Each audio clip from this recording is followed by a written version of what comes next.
Кыргызстан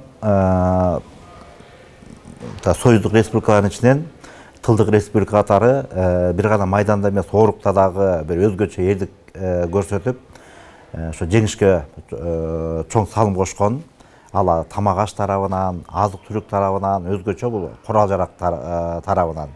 Маселен, 42 жылдан баштап ар бир атылган 4-чү ок бул Кыргызстандагы бул чөйрөндөгү ак түз коргошунга негиз алган.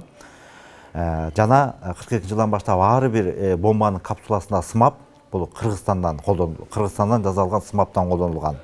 Эгер 42 жылдан баштап Кыргызстан сымабы жок болгондо, советтик армиянын бир дагы жанагы гранаталары бул жарылбайт болчу.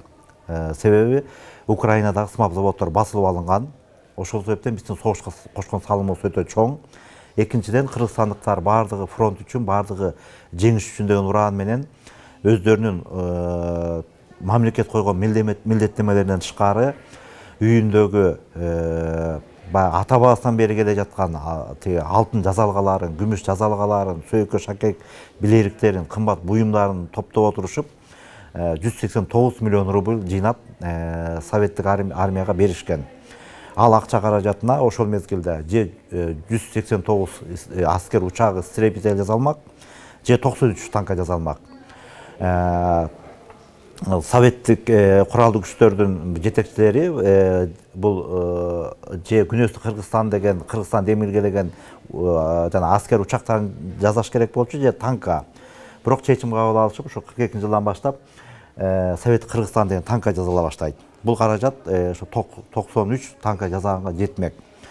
Мына ушундай Кыргызстандын эрдик аркылуу, эмгеги аркылуу, мамлекетке кошкон салымы аркылуу бул Совет мамлекети жеңишке жетип, ошо фашисттик Германиянын дүйнөгө болгон бир кулчулук орнотуу, адамзатка болгон бир алып келген трагедиясы бир токтоп, бир жеңишке жеттик да. Ошол негизде Совет мамлекети, кыргыз эли бул жеңишке жетти.